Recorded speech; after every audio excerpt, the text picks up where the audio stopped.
Toi aussi, tu entends de plus en plus parler de méditation? Ça t'est déjà arrivé de te poser des questions ou de rester perplexe face à la pratique de la pleine conscience? Alors, ce double épisode inédit devrait attiser ta curiosité. Oui, avant que nous nous retrouvions au prochain épisode spécial Podcaston, pour découvrir, comme vous n'avez jamais pu l'imaginer, comment la pratique de pleine conscience s'adapte à tout quotidien, du vôtre à celui de la prison sans aucune limite, j'ai tenu à ce qu'on décrypte ensemble avant tout, de façon très pratico-pratique, ce qu'est la méditation de pleine conscience concrètement.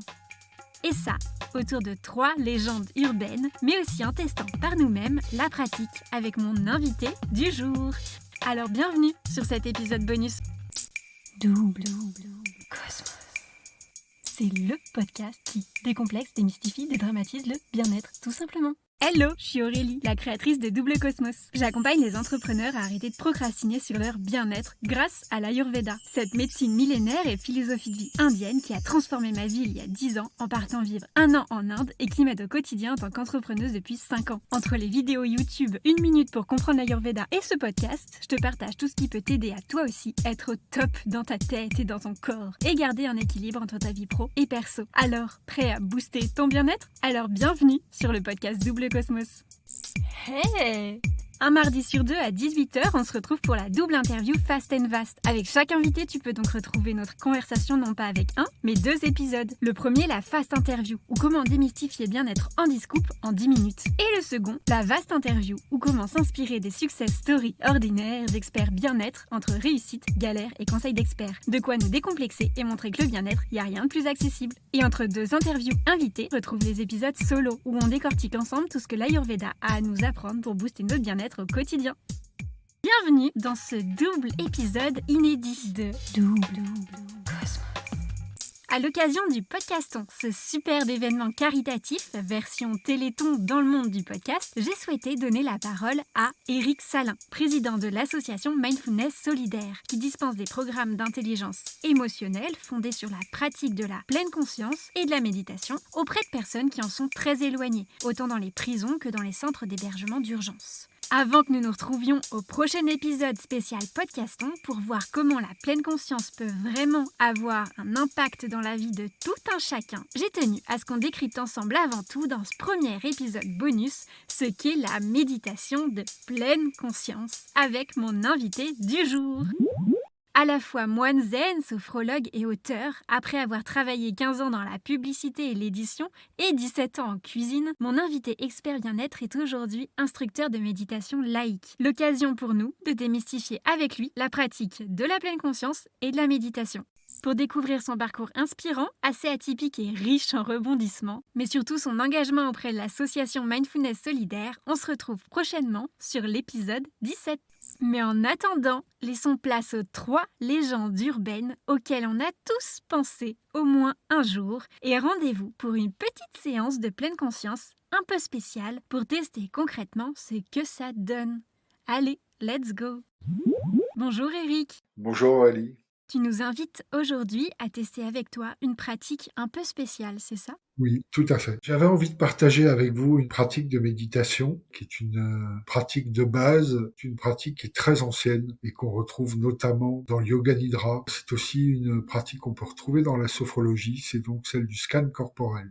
Le scan corporel a pour intention et pour objectif d'aller observer notre corps, de vraiment rentrer en lien avec notre corps. Assez souvent, on est coupé de nos sensations, de nos ressentis. On s'autorise pas à avoir mal, on s'autorise pas à ressentir des choses. Donc vraiment, la pratique du scan corporel, c'est aller à la découverte de nous-mêmes. Donc un exercice de base dans la méditation et j'avais envie de le partager avec vous. Trop bien. Cet exercice de body scan, est-ce qu'on peut le pratiquer n'importe où, n'importe quand, ou il faut un cadre particulier? Pour pratiquer le scan corporel, on peut le pratiquer debout. Là, en l'occurrence, je vais plutôt le guider assis. Vous pouvez tout à fait le pratiquer dans le métro, même s'il y a un peu de mouvement autour de vous. Pas forcément gênant. Peut-être au départ, pour commencer, ça peut être plus accessible de le faire chez vous, assis sur une chaise, au calme. Et après, avec un peu de pratique, c'est quelque chose qui pourra vous accompagner dans différents cadres et à différents moments de votre vie. Ce qui est important de préciser, c'est une pratique qui est pas très facilement accessible. En tout cas, au départ, on n'en sent pas nécessairement les effets. On comprend pas toujours qu'est-ce que ça peut nous apporter. Mais je vous encourage vraiment à au moins la pratiquer 2 ou 3 fois et d'observer ce qui se passe. C'est vraiment une pratique qui est extrêmement intéressante et riche. Je confirme, pour l'avoir pratiqué beaucoup, beaucoup de fois, que c'est en la répétant qu'on se rend compte avec le temps de ses effets bénéfiques. Alors, ayez la curiosité de la tester plusieurs fois, ça vaut le détour, promis. Complètement. Mais avant de commencer, parce que cet exercice soulève pas mal de questionnements, d'idées reçues, faisons avec toi, Eric, le tour des 3 grandes légendes urbaines autour de la méditation de pleine conscience. Premièrement, Oui. qu'est-ce que tu réponds à ceux qui disent au quotidien « mais moi j'ai pas le temps ». Alors, je leur parle de pratiques informelles, d'être présent quand ils font la vaisselle, quand ils boivent leur café. Et après, je leur dis, mais quelques minutes suffisent en fait. Moi, ce qui est vraiment très important pour moi, c'est d'arriver à amener des petits moments comme ça de présence dans la journée et qui fait qu'il y a un moment donné où il va y avoir une forme de déclic. On va se dire, mais c'est vrai que d'être plus présent, de faire attention un peu à ce qui se déroule autour de moi, de faire attention à moi, ça apporte vraiment un réel bénéfice. C'est en train, petit à petit, de changer ma vie. Et moi, je suis convaincu qu'il n'y a que ça qui peut amener les gens à pratiquer. Il faut qu'ils y trouvent un intérêt. Il faut vraiment que ça commence à changer certaines choses dans leur vie. Et là, du coup, ils vont s'y intéresser de plus en plus et peut-être s'y mettre si vraiment il semble que ça peut jouer et que ça peut vraiment les aider. Alors, deuxièmement, qu'est-ce que tu réponds à ceux qui disent « la méditation, j'ai déjà essayé, j'y arrive pas, j'arrête pas de penser moi ». Ah ben je dis que c'est tout à fait naturel, hein, c'est 40 000, 60 000 pensées par jour, elles sont là et c'est tout à fait naturel. Et en fait, le problème, c'est pas les pensées, c'est qu'est-ce que j'entretiens comme rapport avec mes pensées. Et souvent, c'est un peu ce qui se passe dans la dépression, c'est beaucoup de pensées récurrentes et négatives, et à force d'y penser, ben, on finit par y croire. Et quand on finit par y croire, ben on finit par par baisser l'estime de soi, par déprimer. Et en fait, ce qui est intéressant dans la pratique de la méditation, c'est que quelque part, c'est inratable. Il n'y a rien à réussir, il n'y a rien à rater. Et on est comme on est, et la pratique de la méditation, c'est être avec ce qui est là et faire avec. Et moi-même qui pratique depuis plus de 20 ans, il y a des jours où j'ai l'impression de pas y arriver, mais en fait c'est une illusion, quoi. Il y a des jours où je suis pas dedans, j'ai envie de faire autre chose, j'ai envie de me lever, mais ça fait partie de la pratique, en fait. Il faut être suffisamment intéressé, ouvert pour comprendre que ça fait partie de la pratique. Trop bien. Et troisièmement, à quelqu'un qui se dit « non, c'est pas mon truc, c'est pas fait pour moi ça ». Qu'est-ce que tu réponds toi ? En prison, quand on le propose aux détenus, parfois ils rigolent ou ils comprennent pas trop en fait l'intention de ça. Et ce que j'essaye de leur expliquer, c'est que notamment au niveau émotionnel, c'est très en lien avec le corps et que les émotions se manifestent d'abord dans le corps, parfois même avant d'arriver à notre cerveau, et que le fait finalement de se mettre en lien avec notre corps, d'affiner la perception de notre corps, nous permet de détecter beaucoup plus vite nos états émotionnels notamment. Donc c'est vraiment un outil qui peut être extrêmement pratique. Et typiquement, pour peut-être dérouler un tout petit peu plus, quand le détenu va être reçu par le juge d'instruction, assez souvent il nous partage avant le programme qu'ils sont tétanisés, qu'ils ont beaucoup de mal à s'exprimer, qu'ils sont extrêmement stressés. Et donc on leur donne quelques clés, hein, notamment autour de la respiration et du scan, et ça les aide beaucoup finalement à stabiliser leur état émotionnel, à comprendre ce qui se passe. Dire ben oui, là il y a beaucoup de peur, je reconnais ça, je laisse un peu de place à ça, et puis je vais peut-être pratiquer un petit peu des exercices de respiration. Et ils témoignent qu'ils sont beaucoup plus calmes, beaucoup plus posés, qu'ils arrivent enfin à défendre leur dossier, à pouvoir s'exprimer, ce qui était plus difficile avant. Donc on sait que vraiment ça a des effets importants et évidents. Ok, donc c'est une pratique qui peut nous servir tout un chacun au quotidien dès qu'on a des situations émotionnelles à gérer en fait. Exactement, bien sûr. Trop bien. Alors vient le moment maintenant où on se laisse guider avec toi pour voir ce que ça donne, c'est ça ? Tout à fait. D'accord, allons-y alors. Donc je vais me servir d'une une petite cloche. Et la petite cloche, c'est simplement pour signaler le début de la pratique, et puis je sonnerai la cloche à la fin de la pratique.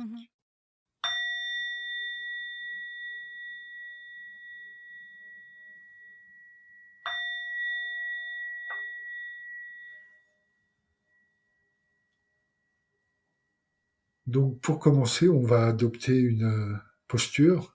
La posture est très importante dans la pratique de la méditation. En tout cas, elle est vraiment le reflet de notre état d'esprit, de notre état émotionnel aussi. Donc on encourage d'adopter une posture qui soit stable, équilibrée, et en même temps une posture qui exprime la dignité, l'engagement et la présence. Donc assis sur une chaise, les pieds bien à plat, en contact avec le sol, le dos bien droit, décollé du dossier s'il n'y a pas de contre-indication, si vous n'avez pas de difficulté, pour vraiment voilà, refléter votre présence et votre engagement. Vous pouvez mettre les mains sur les genoux, sur les cuisses, ou tout simplement l'une dans l'autre, et simplement commencer par prendre conscience de votre respiration. Il y a bien sûr la posture des yeux, si je puis m'exprimer ainsi. Donc, il y a plusieurs possibilités qui vous sont offertes. Vous pouvez tout simplement garder les yeux ouverts, mais c'est assez difficile, surtout quand on commence à pratiquer, parce que du coup, on peut être absorbé, attiré par les bruits, par les mouvements qu'il y a autour de nous. Fermer complètement les yeux, c'est un peu plus difficile. On a facilement tendance à partir dans le sommeil ou dans des rêveries. Et donc, moi, ce que je conseille vraiment, c'est d'avoir les yeux mi-clos, ce qui permet de contrôler ce qui se passe autour de nous, et tout en étant assez intériorisé. Après, la meilleure recommandation que je puisse vous faire, c'est d'essayer, tout simplement. Et au cours d'une séance, vous pouvez très bien alterner différentes choses. Après, quand on commence comme ça à s'asseoir et qu'on est assez novice dans la pratique de la méditation, on s'aperçoit qu'il y a beaucoup, beaucoup de pensées qui sont là, et c'est tout à fait naturel, ordinaire. Et la consigne qu'on vous donne, c'est de simplement laisser passer les pensées. En fait, on s'y accroche pas, on ne s'y intéresse pas particulièrement. Donc, dans votre posture de méditation, une posture équilibrée, stable, mais qui soit confortable aussi, bien sûr. On peut juste prendre quelques instants pour se relier à notre respiration et pour ça, peut-être d'observer là où elle est le plus présente. Pour certaines ou certains d'entre vous, ça sera plus au niveau des narines. Vous allez vraiment sentir l'air frais peut-être qui rentre par les narines et qui ressort un peu plus tiède. Pour d'autres, ça sera plutôt au niveau de la cage thoracique, au niveau des poumons, de sentir vraiment que sur l'inspiration, il y a les poumons qui se gonflent, hein, les côtes qui s'écartent pour laisser de la place aux poumons pour qu'ils se remplissent complètement d'air. Et puis sur l'expiration, la cage thoracique qui se referme pour aider les poumons à se vider. Et puis enfin, la dernière possibilité, c'est la respiration abdominale. Donc là aussi, de sentir vraiment le ventre qui se lève à l'inspiration et qui se baisse sur l'expiration. Je vous recommande vraiment, si c'est possible pour vous, cette respiration abdominale parce qu'elle active notamment le système parasympathique et qui va automatiquement vous amener vers un état de calme, un état en tout cas beaucoup plus posé. N'hésitez pas à faire quelques inspirations et expirations profondes. Sentir votre corps qui se pose, qui se dépose.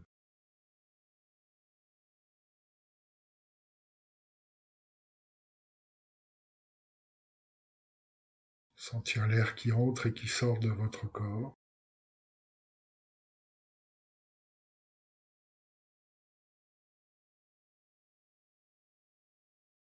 Et pour commencer cette pratique du scan corporel, je vous propose de mettre votre attention dans la plante des pieds. Vos pieds en contact avec le sol. Alors peut-être si vous êtes pieds nus, vous pouvez peut-être sentir le support sur lequel sont posés vos pieds. Peut-être du carrelage, un plancher, de la moquette. Si par contre vous êtes tout simplement habillé, vous sentez peut-être le contact avec les chaussettes, avec la chaussure, avec les sandales. Est-ce qu'il y a des sensations particulières? Est-ce que vous ressentez la plante des pieds? Il peut y avoir de la chaleur, de la fraîcheur, peut-être des picotements, des fourmillements. Mais il est aussi tout à fait possible qu'il n'y ait pas de sensations particulières, qu'il y ait très peu de sensations au niveau de la plante des pieds.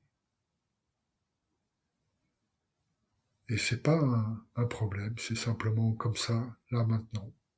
On va continuer notre exploration. Je vous propose de mettre votre attention maintenant sur le dessus des pieds, peut-être au niveau des orteils, la cheville,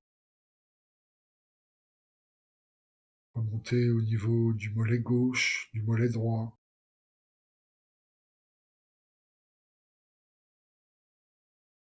Est-ce qu'il y a des sensations dans les mollets, peut-être au niveau des muscles, sensations internes ou des sensations externes de contact, le mollet en contact peut-être avec la jupe, avec le pantalon. Qu'est-ce qui est présent pour vous? peut continuer au niveau des genoux, de la rotule gauche, la rotule droite.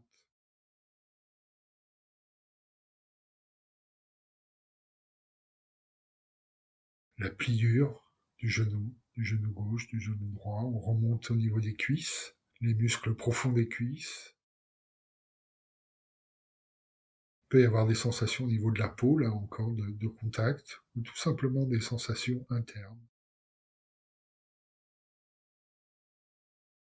Il y a peut-être un petit peu plus de sensations en haut des cuisses, en lien avec les fessiers. Le haut des cuisses peut être en contact avec la chaise. Est-ce qu'il y a des sensations particulières?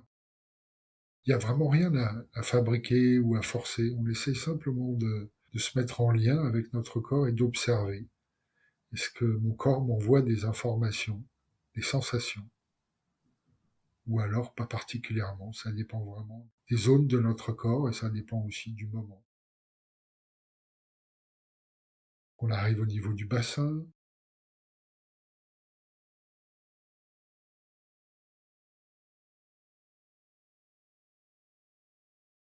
toute la partie abdominale, la ceinture abdominale, le ventre, sensations internes, sensations externes, peut-être au niveau des organes.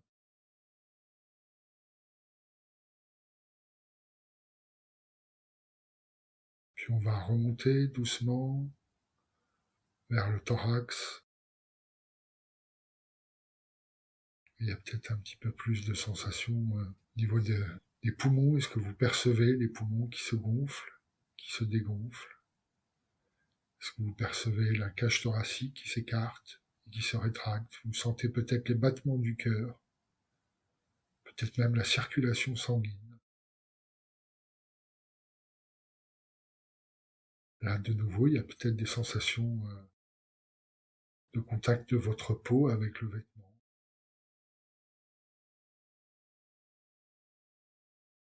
Puis on remonte jusqu'aux épaules, qui est souvent une zone de tension, de pression, où il y a pas mal de douleur, de fatigue et de crispation. Simplement observer ce qu'est là. Puis je vous propose de redescendre au niveau des fessiers, du coccyx, sentir là aussi les fessiers en contact peut-être avec la chaise. Ça fait maintenant quelques minutes qu'on est assis. Est-ce qu'il y a une sensation de pesanteur, de lourdeur peut-être, de ce contact avec la chaise? Il y a peut-être de la fraîcheur, des sensations. Qu'est-ce qui est présent pour vous? Et puis on va remonter dans toute la colonne vertébrale. Est-ce que vous ressentez plutôt l'ensemble de la colonne? Il y a vraiment cet arbre de vie qui soutient tout notre corps. Ou alors vous ressentez plutôt les vertèbres individuellement, vertèbre par vertèbre. Donc on est à l'arrière du dos, on remonte au niveau des omoplates. Est-ce qu'il y a des sensations au niveau des omoplates? Est-ce que vous les percevez, vous les ressentez? Puis on continue de remonter au niveau des épaules, au niveau des trapèzes, des clavicules. Est-ce que peut-être vous ressentez un certain poids au niveau des épaules, de la chaleur, de la fraîcheur, ou au contraire, peut-être il y a plutôt de l'espace, ou peut-être il n'y a pas de sensation particulière. Et puis maintenant, je vous propose d'amener votre attention dans la main gauche et dans la main droite, au bout des doigts, peut-être de sentir la pulpe des doigts de la main gauche, la pulpe des doigts de la main droite. Sentir l'intérieur des mains qui peut être un peu plus chaud, un peu plus humide. Le dessus des mains en contact peut-être avec l'air. Vous sentez peut-être l'air de la pièce, de l'extérieur. Et puis on remonte au niveau des poignets, poignet gauche, poignet droit, les avant-bras, l'intérieur, l'extérieur.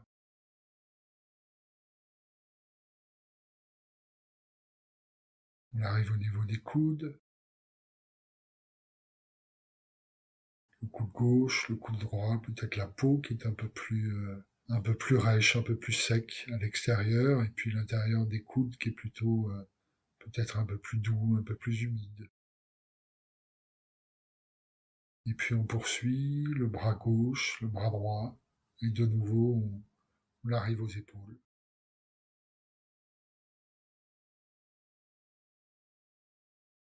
On continue notre voyage au niveau de la nuque, l'arrière de la tête, tout le cuir chevelu. Est-ce que vous pouvez ressentir sa présence? Est-ce qu'il y a des sensations? L'oreille gauche, l'oreille droite, il y a toute la partie externe de l'oreille, et puis il y a tout le pavillon, toute la partie interne. On remonte sur le haut du crâne, et puis on arrive au front.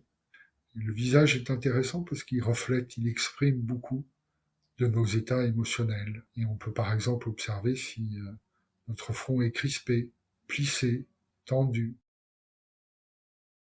Est-ce qu'il y a un petit peu de sueur ou plutôt de la fraîcheur? Qu'est-ce qui est présent pour vous? Les yeux aussi nous en disent beaucoup. Est-ce que le regard, les yeux, toute la région autour des yeux, est-ce qu'elle est un peu serrée, contractée, ou au contraire il y a de l'espace, il y a du relâchement? C'est pareil pour les joues, les pommettes. On peut explorer le nez, toute la partie externe, toute la partie interne. Les lèvres, la lèvre supérieure, la lèvre inférieure.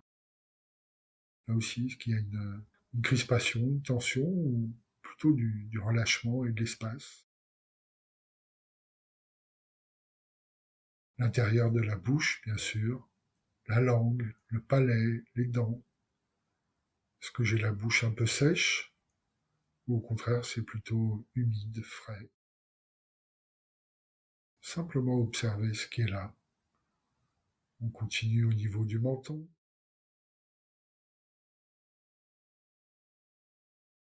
Et on peut prendre quelques instants pour ressentir et observer tout notre visage, tout notre crâne.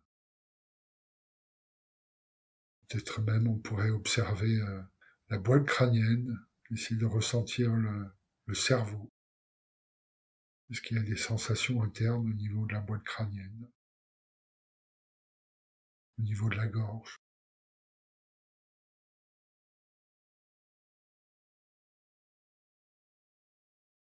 Et puis maintenant, on va écarter notre vision, élargir notre vision et prendre conscience de l'ensemble de notre corps, qu'on l'a scanné, balayé, peut-être en mettant vraiment notre attention de la pointe des orteils au bout du pied gauche, du pied droit, jusqu'au sommet du crâne, et de prendre conscience de l'ensemble de notre corps.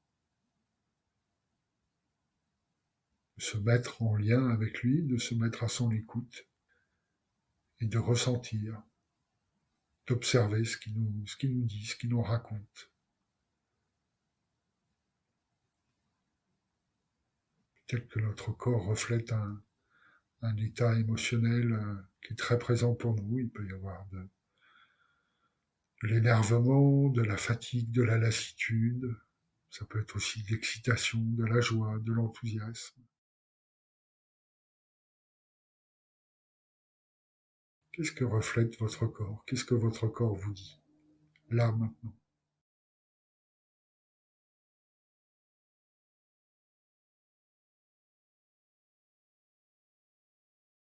Et puis, très tranquillement, on va pouvoir de nouveau se mettre en lien avec notre respiration, avec l'air qui entre et qui sort de notre corps.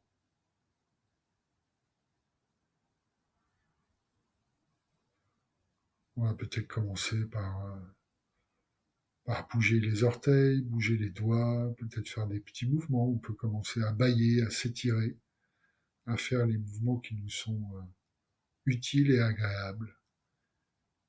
Et puis reprendre contact avec notre environnement.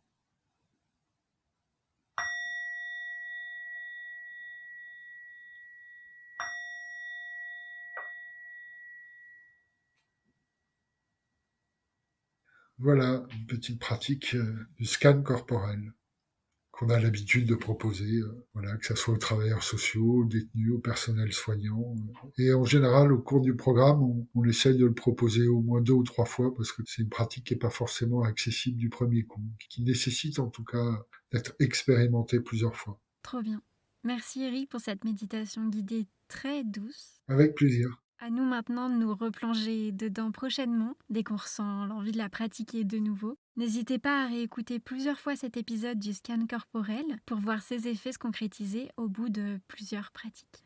Et on se retrouve avec Eric au prochain épisode à l'occasion du podcaston où il nous présentera l'association Mindfulness Solidaire et son engagement pour rendre accessible la pratique à tous et particulièrement aux personnes qui en sont le plus éloignées, comme il a pu déjà un peu en parler au début de cet épisode. On parlera ensemble de solidarité et d'altruisme à travers la pratique de la méditation et de la pleine conscience, des actions de mindfulness solidaire dont Eric est président aux côtés d'une belle équipe d'instructeurs et des parrains de l'association Christophe André et Thierry Marx. Mais on vous présentera aussi la collaboration avec le légendaire moine bouddhiste Mathieu Ricard et l'ONG Karuna Senchen et le soutien de l'application de méditation Petit Bambou que vous connaissez déjà sûrement aussi, dont Marie de l'équipe Petit Bambou viendra elle aussi mettre en lumière cette belle initiative que porte Mindfulness Solidaire. Marie que vous pourrez d'ailleurs retrouver aussi au cours de la prochaine double interview d'experts bien-être sur la méditation. Après ces épisodes riches autour du sujet, la pleine conscience n'aura plus de secret pour vous. Alors, pour découvrir comme vous n'avez jamais pu l'imaginer, comment la pratique de pleine conscience s'adapte à